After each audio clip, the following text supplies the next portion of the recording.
Welcome back to the Passing Time with Craig podcast. As always, I'm your host, Craig, and today I am joined by an actor, an athlete, a writer, director, producer, activist, advocate for reading, all of that. It is Dallas. Hello, Dallas. How are you? Hi. Wow. I'm not really an athlete anymore. I got to say that. I cannot jump. Pardon me. I'm a busted old guy now, but thank you. Yeah, but I mean, you've got the experience and you know what you're talking about. So we're going to dive. There's so much to talk about. I really don't even know where to begin with you. So I guess let's start with the entertainment aspect. We're going to get into volleyball and all that stuff, but you did do a bunch of volleyball stuff. You've been part of that. And then when did you decide you wanted to transition over into this entertainment field where you done some acting, writing, and producing? Well, it's not so much that I decided, it's my body decided for me. Like it was just done. Like athletes, they either get to decide when they're done or injury takes them out and it's done in an instant. Right. And it was kind of like that for me.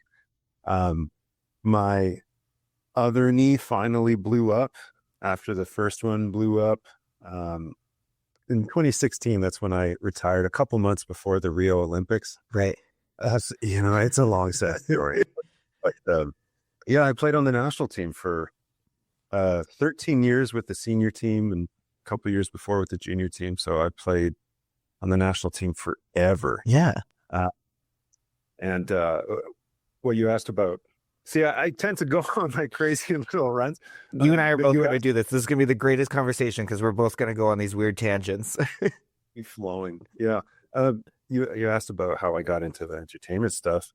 After I retired, I went back to university. I had a year left to finish my psychology degree because that's what I wanted to do. Yeah. I was interested in that. And the advisor told me, yeah, you need one more class. She said, well, we got this drama class. So I was 32. I'm teetering on like severe depression because my life is essentially the life I knew had just ended. My body didn't work. It like hurt to walk. I've had all sorts of surgeries and stuff. Yeah. So I go into this class and I'm with a bunch of 17 and 18-year-olds who are finding themselves. And I mean, we're playing. It's drama, right? Yeah. I loved it. So I took the next course and the next year they make you audition to continue on in drama. And I got an agent and got a better agent and just kind of progressed. And what I realized, the reason I'm doing what I'm doing now, which is writing and directing, producing, that sort of stuff, is because I'm 6'8". Yes. Which it really helps on the volleyball court. I'm like average, like in international volleyball. But in front of a camera, I'm just the goofiest looking, like it doesn't make sense in a frame. Like it's very difficult to put me beside a leading lady. Yeah. Who's like 4 foot whatever. Yeah. A little bit of no, you can't fit those both in one shot.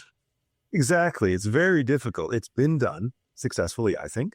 But it's definitely not the norm. So I realized, okay, if I'm going to like do this acting thing, which I really enjoy, I got to make my own stuff, at least to show whoever the powers that be that, oh, this works. And like, he's a good enough actor, you know? So yeah, I've just been writing and directing and trying to produce things. And, it's amazing what happens when you do that. Pardon me. People notice like, oh, that's one of the people that actually do stuff, like actually get the thing done. Because lots and lots of people talk about making things. Right. But then somewhere along the line, it just hits a roadblock. But I think because I was an athlete, maybe it's a stubbornness. I'm not sure, but I really pushed to like get the thing done. Yeah, I was going to say, it's kind of a drive that if you want to be a successful athlete and go with how many years you did with the national team, for example, you need to have that drive and passion. And that's kind of what you need to do in a lot of fields, but if you've got that experience already, you're already a step ahead of everybody else. I mean, I think it started like straight from childhood. I got older siblings and a brother who's very athletic. Neither of us are athletic anymore, but he was super athletic. And he's 2 years older than me. And just being beat down by him and his friends every time you try to play basketball or even just like go sledding, you're always like chasing and trying to keep up. So like if that's built into you, you just know how to compete and not stop. In terms of the film stuff, I think okay, so my body exploded right before the Rio Olympics. Right. And then the team went. And then the team has gone to 3 Olympics since I retired. And the team hadn't gone in so long before. So every time they go, it triggers something in me to be like, well, now I have to be successful at this, in this entertainment business. Yeah. It's just, I don't know. It's just a weird drive, which probably isn't healthy. Yeah. You know, I mean, I'm super happy for the team every time they go, but I'm like, I gotta get something cooking here, you know? But I mean, you say it's maybe not healthy, but it's in a healthier aspect because you're doing something that's safe. It's not you trying to, okay, you know what? I'm going to join back into this team and I'm going to just break more bones and hurt myself. No, I tried that. I had several career-ending injuries and managed to come back, but just like be limping. At the Olympic qualifier in 2015, I guess it would have been just before 2016. I was playing, but I had one leg. Right. And watching video now and again, people send me video, and I'm just limping. Like I used to be, for a very short period of time, I was the highest jumper in Canada, but at this point, I'm just like full old guy at the YMCA, you know, just like the guy on the basketball court who's just like fundamentals, like full Tim Duncan. That's what I was at that point. So no way, I can't go back and try to play. Because people ask me, well, the problem is people expect me to be good. Yeah. Like I'm absolutely not. I am brittle. I just look like I should be good at things at this point. Yeah, you mentioned your like highest like jump, and I was reading up stats about you and I was seeing these numbers. I was like, that's not humanly possible. Yeah. I was okay. Since I teased that a little bit, I was the highest jumper in volleyball and like recorded for the national team for about 5 minutes. What happened was there was a record of 11 feet, 11 and a half inches that was set in 1984. Mm-hmm. And that record stood until like 2000, whatever, 2000, I think it might have been 2010. That one day I practiced, I managed to break it by half an inch. And my mind was blown. Everybody's mind was blown. Like I wasn't even I was injured at this point. And we're sitting around like, holy crap, it's like, we did it. We turn around, another dude broke it by like 2 inches, which is like astronomical to be like breaking records. I think it was just a matter like someone had to break the record for everyone to be like, oh, we can totally break this. And now dudes are like touching 12.6, 12.8. This is deep volleyball lore. Doesn't matter. But yeah. Well, yeah, you know, you were with the team for a long time. You won the bronze at the 2015 Pan American Games. That's pretty cool. I gotta mention, I'm sorry, I have to mention, for some reason, people reference that. I was not on the team as that. You weren't on the team. No, I think it's on a wiki somewhere. I don't know, but I was injured for a couple months there. So I didn't actually go to that. I've been to other Pan Am Games, but not. So what is it like? I mean, you didn't get to the Olympics, but you were Pan American Games. You were on the national team. What's it like to play on that level where there's a lot more riding than just your high school volleyball team? Oh, that's a good question. And it is drastically different. When you're on your high school team or a club team, or even a college or university team, everyone has the same goal, definitely. Everybody's still building. And there's no money involved. Right. And you're trying to do everything. I mean, you're trying to do well for yourself, but you really get invested with your team. It's like all the sports movies that they put out, like Coach Carter or whatnot. Yeah. As soon as you go pro, I think I was 23 or something when I went pro. Still very much a kid, athletic, but I'm very much a kid. I'm playing with and against dudes in their 30s who've been playing professionally since they're like 16. Like this is their job. Yeah. And they do not want you to mess with their money, you know? Like they're not, it'd be great to win a championship because that means a bonus, but like they have children at home, Yeah. you know, like they're trying to stay healthy. They're trying to they're trying to train, but not necessarily hurt themselves during the week so they can perform at the end. Cause that's all that matters when you play college or club or whatever. But certainly the coaches and the team care if you are not training 100% as hard as you can every day, or that, as soon as you turn pro, that doesn't matter. All that matters is can you do the job on the day of your match? Right. And when I saw this quote from you that you one of the things that you said you really liked about volleyball, and I never thought of it before, but that it's such a communal game compared to some other sports where there is kind of you really have to work as a team more so than some of the other ones, right? I think that is why I liked it, because I did play basketball. I played tons of sports, but like at least half the team has to touch the ball every single rally, and you have to be so connected, like a chain. You see it at the highest levels. Like if one person isn't doing exactly what they're supposed to do in relation to the other people on the court, that you lose that point right away. So like Olympic level women's volleyball is beautiful to me because everyone has to be so dialed into their job. Right. It's it's awesome. I mean, basketball, baseball, I think is a individual sport parading as a team sport. Yeah. Like one person can dominate a basketball game. Volleyball, you really need everyone to do their job. Yeah, and I mean with baseball, it's really usually it's just that one person who's getting the runs, right? You might get other players on if you hit like a grand slam or something, but really it's just up to you to get on base and keep going. That being said, I do have a son now. He just turned 4. Yeah. I don't want him to touch a volleyball. I want him to be a closing pitcher for the Yankees and play till he's like 50 or whatever. Yeah. Like pitch once every 2 weeks or whatever. That's the dream. But I don't think he's into sports, which is a problem.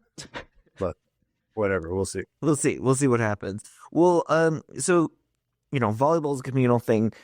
I find that a great film or play production has to be communal. It has to be every single person working together, bringing it their all. And the sound person is making sure that the person on camera looks good. The lighting person, everybody's working together. Costume, makeup. Do you find that as well when you're on set?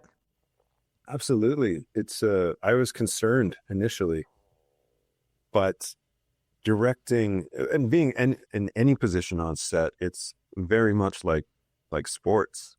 Like directing is a lot like coaching in the sense that you're trying to take all your best pieces and send them in a direction, and then you're just trying to like steer the tanker ship. Right.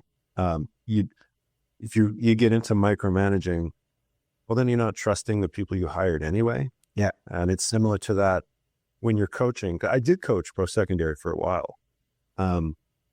You can prep and do everything you possibly can, but when it's time to do the thing, you just have to trust your horses. Right. Trust you've got what you want. And it's the same thing. It's the same thing with putting together a production.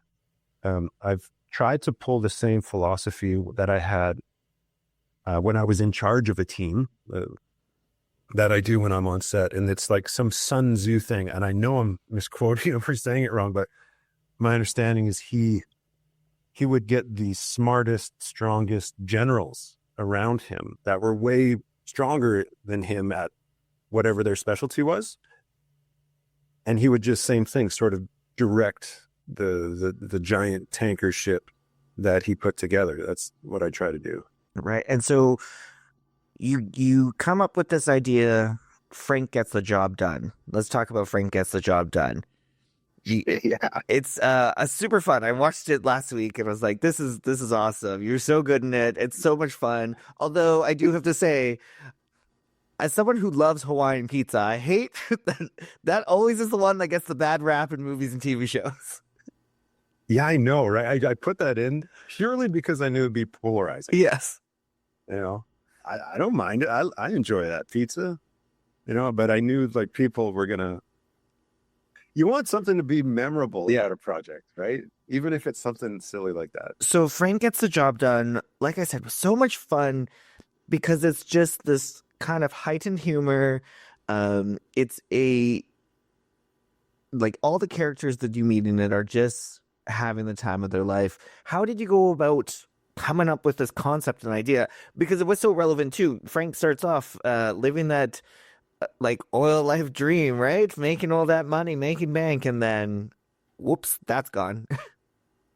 I mean, I grew up in Red Deer, so like a lot of the people I grew up around and with, they went into that lifestyle. Yeah. But why wouldn't you? I've never worked a day in my life in the oil business. So it was all just asking friends about boom and bust, that sort of cycle. Because while everybody, my contemporaries, were living that life, I was off in Asia or Europe or something playing volleyball, right? But let me take it back a little bit further. So I got a grant from Tell a Story Hive and the Imaginative Institute, which is a festival in Toronto, and the CSIF. Shout out to the CSIF. That's the Calgary Society of Independent Filmmakers. So I actually got 2 grants to make a different project.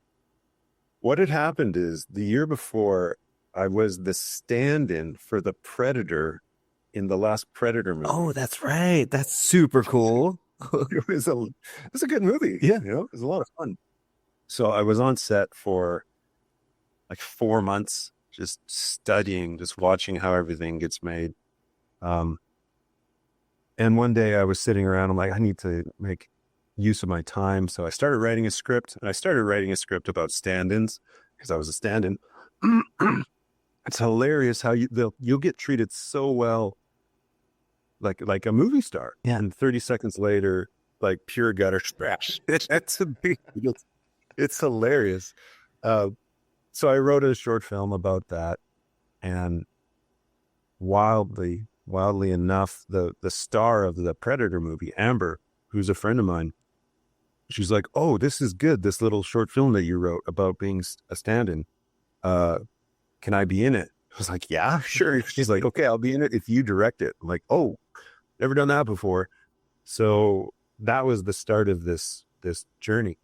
So we shot a little thing, and I submitted it around. We shot it in like 8 hours. It's like 4 minutes long. Yeah. And that is what the Imaginative Institute and Tell a Story Hive said, yeah, go make that show. Go make that short film, which was awesome. Great. So that was fantastic. yeah. But Amber is a freaking movie star. So her scheduling is impossible. And my other buddy, River, who was the other stand-in on the Predator movie, they both got cast in a Netflix movie the following summer. So I was in a situation where, okay, do I just give these 2 grants back, or do I try to scramble, figure out something I can make? So I had this Frank character in my back pocket from previous years, basically during COVID. That's a whole other story. So I wrote this short thing in like a couple hours. I talked to my brother for like 10 minutes and then kind of wrote this thing and sent it to these 2 funding agencies and said, "Hey, can I make this?" And I think it was easier for them to just say yes instead of go through all the paperwork of like canceling it. And then I said to them, "Do you guys mind if I combine these grants to make a better film instead of 2 okay films?" And they said, "Yeah, sure." I'm sure they're just tired of me at this point. Yeah. So I got a ballooned budget to make my first short film, which was probably, I spent way more than I probably had to, but it was a ton of fun and such a learning experience. And on that set, everybody in every department had way more experience than me. Yeah. So it was nice I was acting and directing, but really there was like three directors, like the DOP, Noah Fallis. He's a director in his own right. Scott Sikma was my AD, but he directs Hallmarks and stuff. Like, it's wild that I had this crew join this silly little project. Yeah, so that's how that came to be. Long story. Yeah. But it's fun, and I love when, and I mean, one of my favorite shows right now has been for the past couple of years is Only Murders in the Building, and I love when there's like murder mystery, but it's comedy. Like, I just, lighten it up. Did you always know that would be part of this? No, it's not at all. Because like the next thing I wrote is like a thriller. Yeah. And then the thing I've done after that is a Western. So it, just organic. Like, I try to approach projects with half producer brain in the sense of, okay, what's cheap? What do I have at my disposal? Now that I have those ingredients, throw that in the pot. What can we make that's delicious? Yeah. You know what I'm saying? And that's how that's kind of come to be. But I should point out, with the Frank short film, I wrote a feature film about Frank. And it's in development now. I have most of the funding I need. It's 70% set in West Edmonton Mall. Really? Basically, Frank is getting married in his 40s finally. Yeah. And like, all his buddies throw him in a party van, and they go to West Edmonton Mall for 3 days, and they're not allowed to leave because that's the rules. And hilarity ensues. Frank's ex-girlfriend shows up, and things explode. So, yeah, That sounds fun. that's what I'm working on now. So it's also absurd comedy. Yeah, so a little bit different than The Saint and the Bear, which you've been like traveling around for a couple of months now. Was the Calgary Underground Film Festival the world premiere? Yeah. I think they're incredibly encouraging. When Jocelyn and I said we're going to make this short film, okay, The Saint and the Bear, that we made that during the strike. Right. And I wanted to take that strike as an opportunity, because there was a bunch of high-level professionals around the city not working. Yeah. So I'm like, okay, what can we do right now?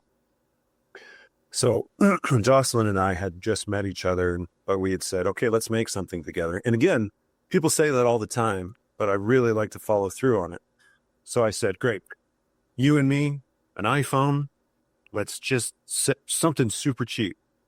So we had the idea. Jocelyn's in Hallmarks all the time. She just got that, I don't know, whatever it is. So the idea was I was going to write a 3-minute Hallmark. But then we saw somebody on TikTok do like an amazing job of that. We're like, well, we're not going to top that. We saw some short films. We realized the short films that stick with people are the ones where you leave saying, what the hell just happened? Yes. And I want to know more. So we took the original idea. Okay, her and I, what's super simple? Us on a park bench or something. And how can I take two characters, one of very high status, one of very low status, and flip it very quickly and have the audience saying, whoa, what's happening? And I want to know more. So yeah, her and I were going to shoot that on an iPhone, and we put out a GoFundMe to cover the insurance, because we had put together a crew that was going to do it for free. Yeah. And a week before we went to shoot it, a woman reached out to me that I'd never met before. Her name is Monique Berry. And she said, hey, how much do you need? I'm like, oh, damn. Big question. So I was doing the quick maths in my head. What's on the GoFundMe? 10,000. Yeah, 10,000 would get it done. She says, okay, great, done. What else do you got cooking? I'm like, whoa. So let's focus on this thing that we're doing next week. Do it really well as we can, and then move on. So that's kind of how The Saint and the Bear came together. We shot it in one night. As soon as the sun was down until the sun came up, with the wind chills, like -30. Ooh.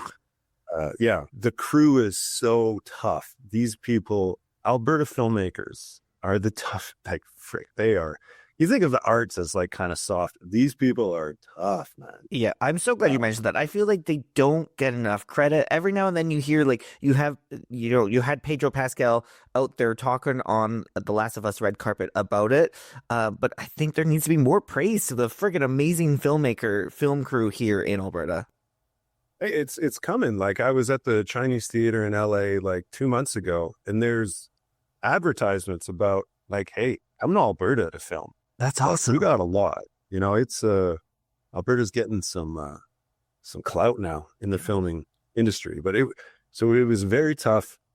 I caught COVID the next day. Like somebody on set may have had the bug, Yeah. but we had a week before the deadline for Cuff because our whole goal was to shoot something and get it into Cuff. Yeah. Calgary Underground Film Festival. They did give us, I think, a 4-day extension, but we cut this thing and did the sound and everything like at lightning speed. So there's obviously things that you would want to change, but it's good enough. People enjoy it. Yeah. We get a reaction when we show it in theaters. So what's that like for you? Because a lot of times you make stuff, a lot of things like with Story Hive, Tell Story Hive is great. They give you grants. A lot of it is just online.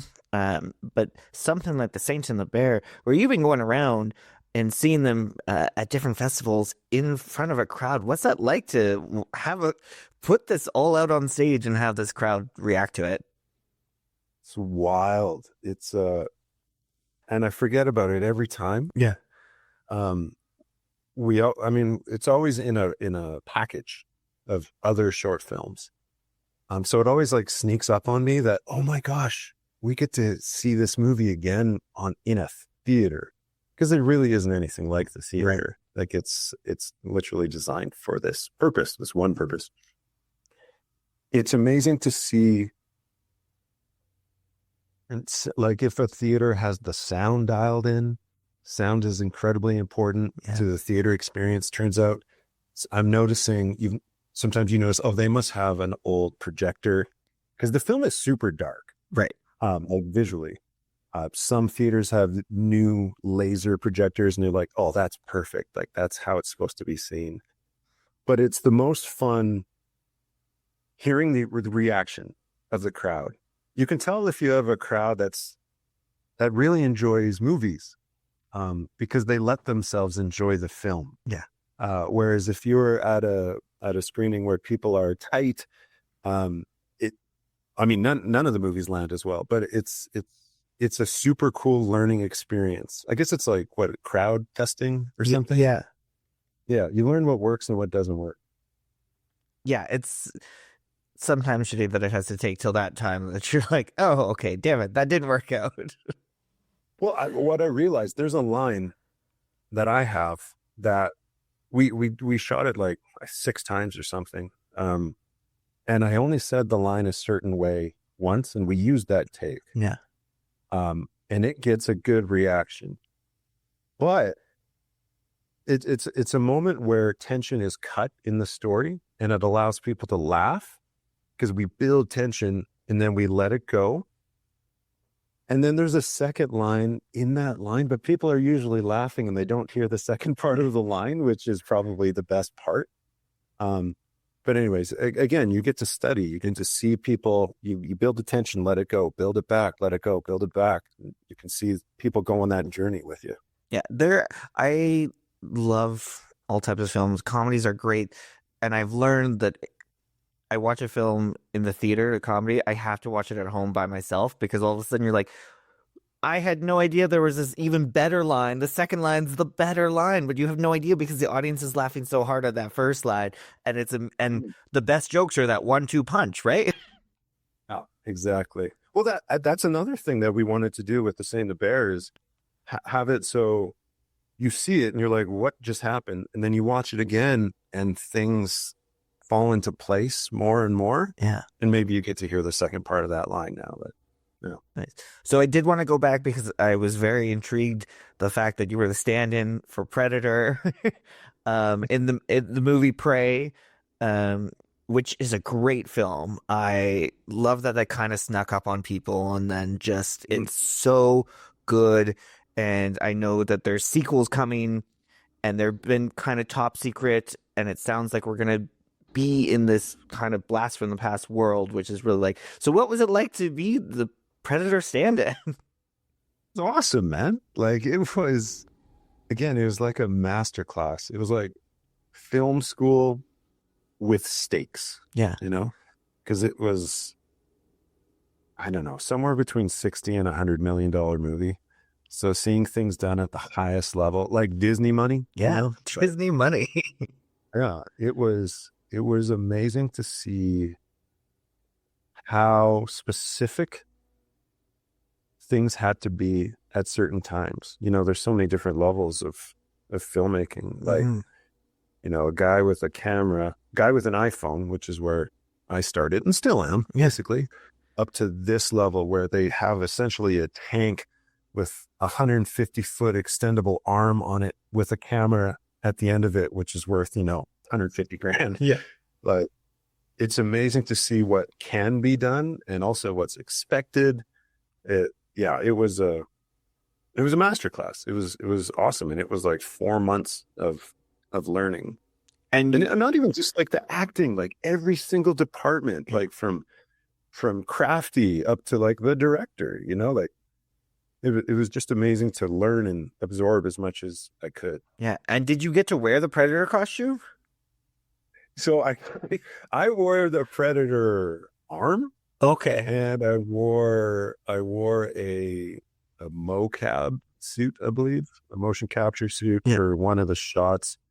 But there was the actor, the Predator guy playing him. There was the stunt double, and then there was me. Yeah. So it takes a lot of people to it's not healthy to be in that suit very long.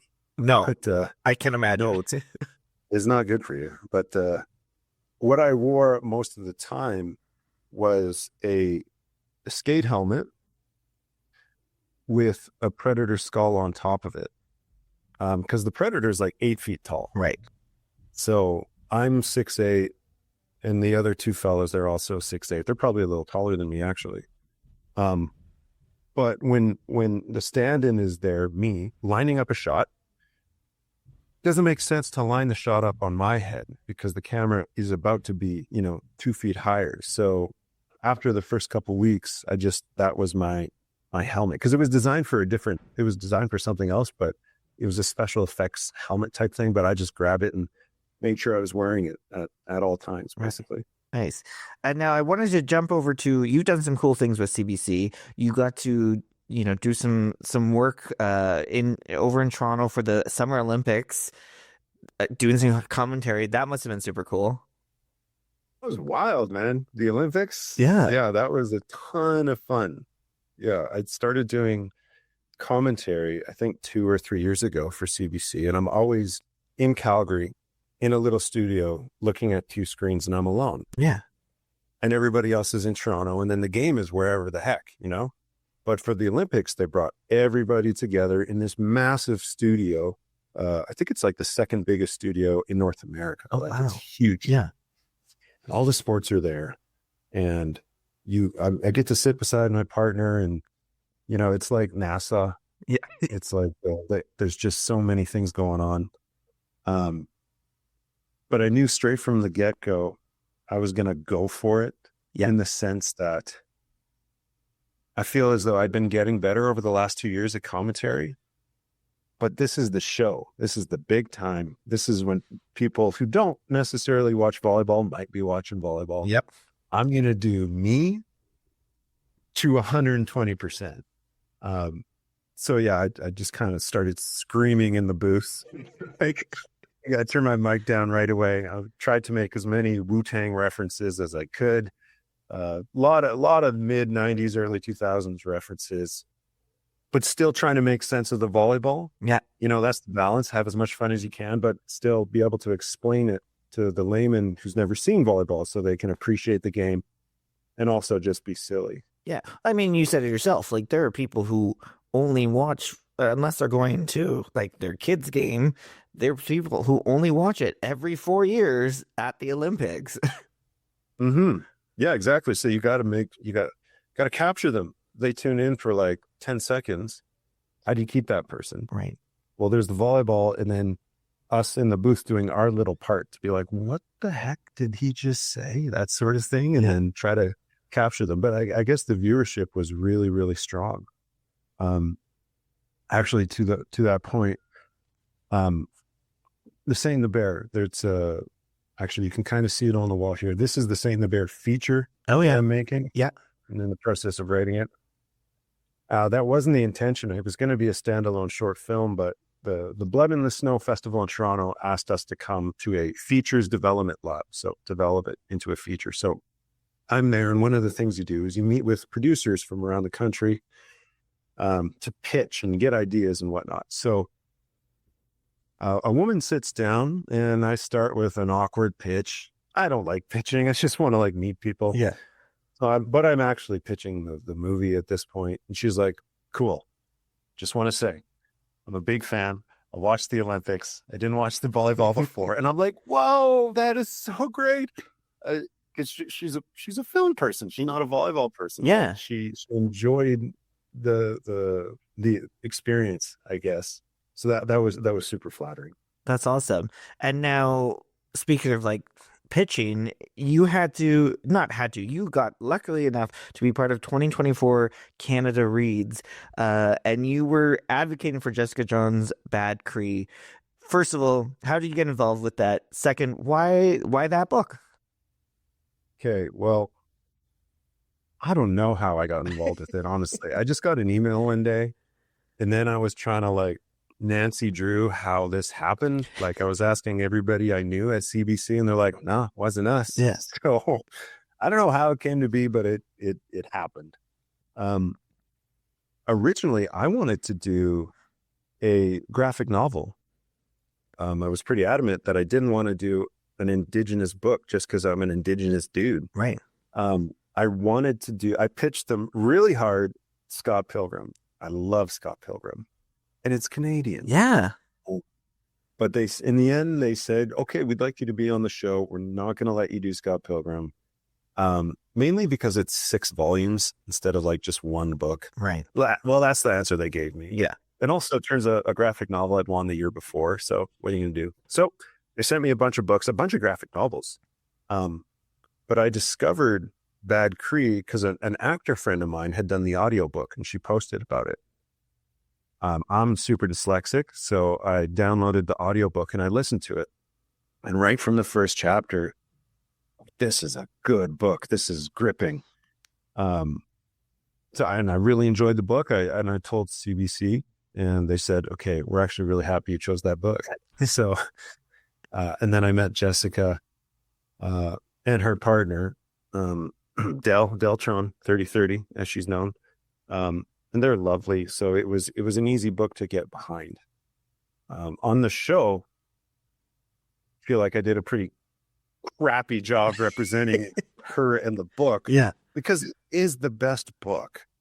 Like I've read all those books. Yeah. You know, I think Bad Cree universally is the strongest book. Denison Avenue, incredible book. In fact, me and the author of Denison Avenue are good friends now. She just emailed me. That's why I was a minute late. Yeah. Sorry about that, because I was emailed for her next book. Yeah, it was an incredible experience. Super duper stressful. I actually had pneumonia the entire shoot. Really? I didn't know it. Yeah, I didn't know it until day 3 when I was so messed up. They actually had to send a doctor to my hotel room because I thought I had COVID again. Yeah. Like it was bad. Turns out it was like pneumonia symptoms. So doc told me to like, first off, chill out, drink a ton more water, chill on the caffeine. Because when you're on a show, you know, you're busy from the moment you wake up to the moment you go to sleep, whether you're prepping or like, you know, actually on the show. So just so much caffeine. Yeah. Anyway, so that was a wild experience. I'm glad I had it. Would never do it. That's one and done. That's it. So what are we, we're brand new into 2025 as we're starting to wrap things up here. What are we hoping for this year? What are you most excited about that you've got working on? Well, I got a couple things going, as you have to do in this business. Yeah. A couple different irons in the fire. Um, I mentioned the Frank movie, the feature film that I wrote. We're doing a table read of that script on Sunday at West Edmonton Mall on the pirate ship. Wow. Which is so stupid. Yeah. It's not necessary. But there's 8 scenes in the movie on the pirate ship. So I figured, well, let's have some fun. If you're gonna do a table read, you got to do it on a pirate ship. It's right there, Yeah. you know, just begging. So I think there's 17 actors that are going to be reading. I'm going to record the whole thing. So hopefully we can cut it after and show essentially a what am I looking for? Not a written version, a very soft version of the script, at least, and people saying it out loud versus just someone reading it, which I appreciate, again, because I am dyslexic. So reading is tough. You mentioned it a couple times, so I think it's super awesome that you're being vocal about being dyslexic. I think all this stuff, learning disabilities, everything like that is, we still sometimes seem to just push it under the rug. But it's also so important to talk about it when someone like you, who's in a position of being a writer and director, actor, producer, doing this stuff that some people might be like, well, I don't have this option. But I want to thank you for being very open about that, because I think it's important for kids, teens, young adults, even people in their 20s and 30s to be like, no, this doesn't have to limit you. Oh, no, especially with the technology today. Like a lot of the time, half the time we'll say, I'm talking to my computer and it's just dictating. Yeah. And then I'll go back and have the computer read it to me and I can see where things are clunky or if it picked up a different word.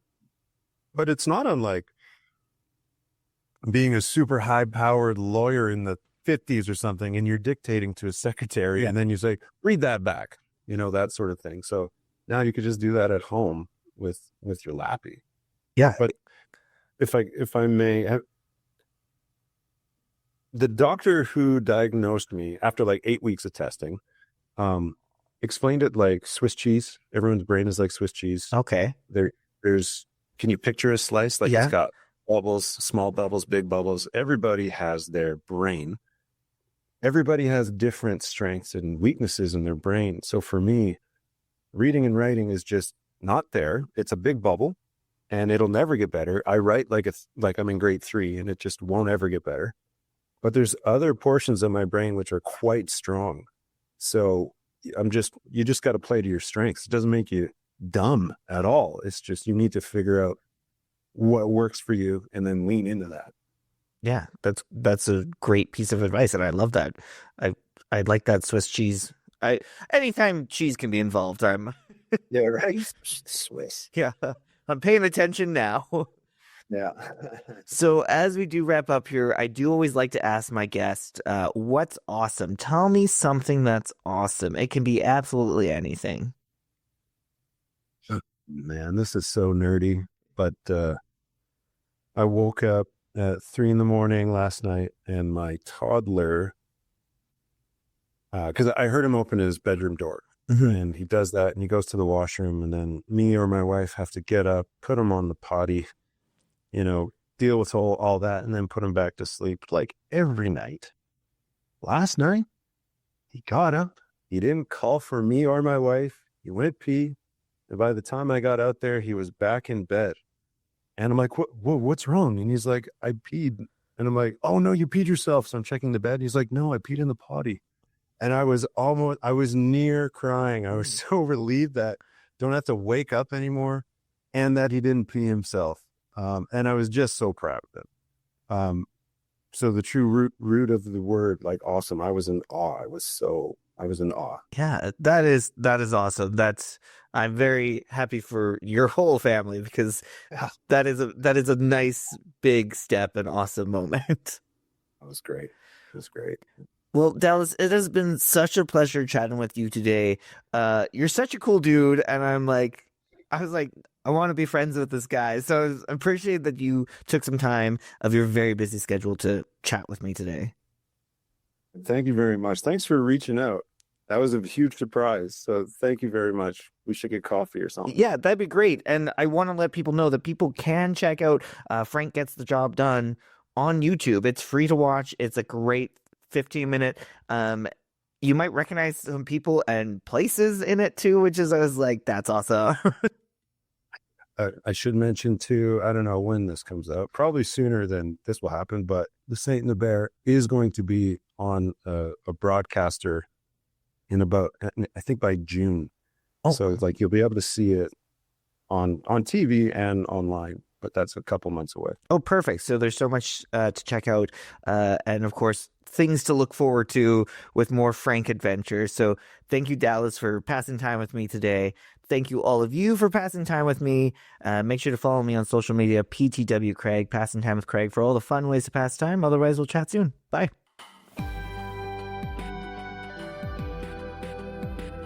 E